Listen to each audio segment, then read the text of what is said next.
Luffy គឺជាអនាគតស្ដេចកោសមុទ្រនៅក្នុងរឿង One Piece ហើយតើមានរឿងអ្វីកើតឡើងទៅប្រសិនបើ Luffy ក្លាយទៅជា Marine វិញអញ្ចឹងថ្ងៃនេះខ្ញុំនឹងនាំអ្នកទាំងអស់គ្នាទៅស្ដាប់អំពីប្រធានបទមួយដែលប្លែកតែម្ដងគឺ Luffy ក្លាយទៅជា Marine អូខេអ្នកទាំងអស់គ្នាអញ្ចឹងមុននឹងចូលកុំភ្លេច like subscribe មកលើ channel ខ្ញុំម្នាក់មួយតើយើងទៅទស្សនាទាំងអស់គ្នា Let's go យើងនឹងឃើញថាអត្តចរិតរបស់ Luffy គឺអត់ស័ក្តិសមជាមួយនឹង Marine ទេដោយសារតែ Luffy គាត់គឺជាបុគ្គលម្នាក់ដែលគោរពសេរីភាពនិងមិនពេញចិត្តច្បាប់ដ៏រឹងមាំនិងរឹងតឹងរបស់ World Government ទេហើយគាត់ធ្វើអ្វីក៏ដោយគឺតាមបេះដូងរបស់គាត់បើសិនបើ Luffy ខ្លាចជា Marine នោះគឺ Luffy អាចនឹងខឹងចិត្តទៅលើបុគ្គលដែលជាមេដឹកនាំរបស់គាត់ដូចជា Akainu អញ្ចឹងទៅដែលប្រើក្បាច់មួយដែលតាសម្រាប់គេតែប៉ុណ្្នឹងទេគឺអត់មានអីផ្សេងក្រៅពីហ្នឹងដូចជា Luffy គឺមិនពេញចិត្តទេនៅក្នុងការធ្វើជា Marine នេះ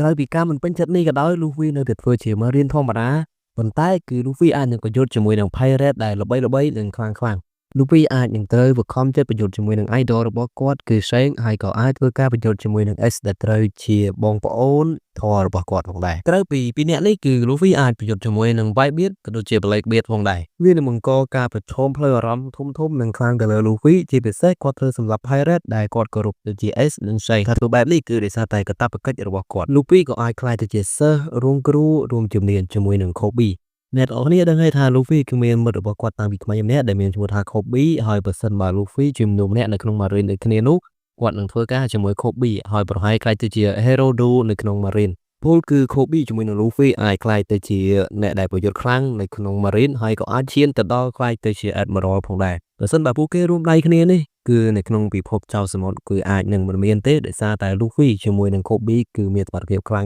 ងមែនតើ Luffy ក៏អាចប្រើជាមួយនឹងទូនាទី Marine របស់គាត់នឹងដើម្បីជួយជាមួយនឹង Pirate ដែលពួកគាត់មានចិត្តល្អ Luffy មិនមែនជាមនុស្សដែលយល់ច្រឡំអំពីភាពអាក្រក់នៃ Pirate ទេគាត់យល់ថាមានជាមួយនឹង Pirate ល្អដូចខ្លួនគាត់ដែលបច្ចុប្បន្នជា Pirate នេះ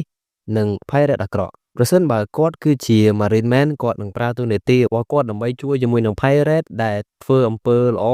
ដូចជា Robin Law ឬចោលសមុទ្រផ្សេងទៀតដែលពួកគេមានចិត្តល្អអញ្ចឹងទៅ Luffy អាចនឹងបោះបង់ចោលពីភាពជា Marine របស់គាត់ដោយសារតែភាពអយុត្តិធម៌នៅក្នុង World Government យើងមានឧទាហរណ៍ស្រាប់ដូចជានៅ Eni Lobby Ohara ជាមួយនឹងក្រុម Celestial Dragon Luffy អាចនឹងបោះបង់ភាពទៅជា Marine របស់គាត់ហើយអាចនឹងប្រឆាំងជាមួយនឹង World Government ដូចជា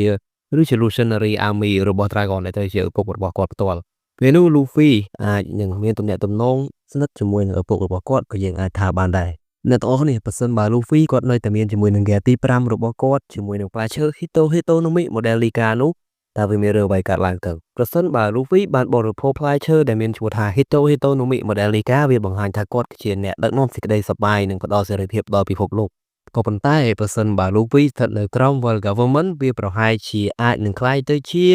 ពលករនៃការបែងចែកអំណាចនៃ Nika នេះគឺជាអំណាចនៃ Freedom មិនអាចនៅស្ថិតក្រោមច្បាប់ពុករលួយបានទេដូច្នេះ Gear ទី5ប្រហែលជាមិនកើតឡើងទេប្រសិនបើ Luffy គាត់មិនអាចប្រឈមមុខនឹងស្វែងរកជាមួយនឹង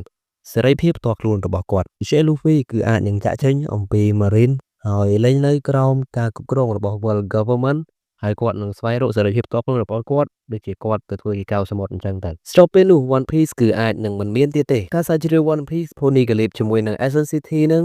គឺ World Government មិនអាចស្រាវជ្រាវបានទេពីព្រោះតែ World Government នឹងគឺបែងតែព្យាយាមបិទលាក់បាំងអំពីអត្តសញ្ញាណ Joy Boy ក៏ដូចជា Great Kingdom ផងដែរដូច្នេះប្រសិនបើ Luffy ជា Marine Man គាត់ប្រហែលជាមិនអាចឈានទៅដល់ Last Stall ទេឬក៏អាចប្រឈមជាមួយនឹង Goroshi ជាបញ្ហានៃការពិត Luffy អាចនឹងប្រឈមមុខជាមួយនឹង Akainu ក៏ដូចជា World Government យើងដឹងហើយថា Luffy គឺជាមនុស្សដែលមិនអាចទ្រាំទ្រដល់អំពើអយុត្តិធម៌ឬសាហាវព្រាយផ្សៃរបស់ Akainu ក៏ដូចជា Celestial Dragon បានឡើយប្រសិនបើ Luffy គឺជា Marine គាត់ក៏អាចនឹងមានភាពតានតឹងធំជាមួយនឹងអ្នកដែលនៅជាន់ខ្ពស់ដូចជា Admiral ជាដើមដោយសារតែ Akainu នឹងគឺគាត់តែងតែបញ្ជាឲ្យ Marine នឹងគឺតែសម្រាប់នរណាម្នាក់ដូចជាករណី Ohara ក៏ដូចជា Ace អញ្ចឹងទៅដូច្នេះ Luffy គឺប្រហែលជាចោលជាមួយនឹងចំណង Justice របស់ Marine ហើយប្រើជាមួយនឹង Justice ដោយបេះដូងតខ្លួនរបស់គាត់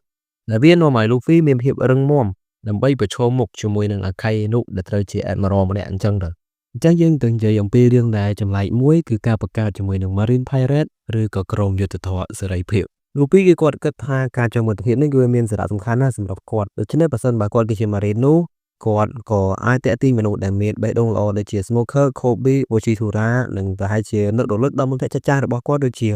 Usopp, Zoro មករួមដំណើរជាមួយគាត់ Luffy អាចបង្កើតក្រុមមួយដែលមានឈ្មោះថា Marine Pirate ដែលជា Marine បែបថ្មីការធ្វើបែបនេះគឺវាអាចដឹកនាំដោយសេរីភាពហើយមិនពឹងទៅលើ World Government ទេដូច្នេះវាអាចក្លាយទៅជាកម្លាំងទី3រវាង Pirate World Government ដែលអាចលុបបំបាត់ភាពអយុត្តិធម៌នាពេលក្រោយអញ្ចឹងចុងក្រោយនេះបើសិនបើ Luffy ក្លាយទៅជា Marine Man ដូច្នេះគឺយើងគិតថាវាប្រហែលជាគ្មានជាមួយនឹងយន្តក Luffy ទៀតទេតែវាអាចប្រហែលជាមានជាមួយនឹង Admiral Luffy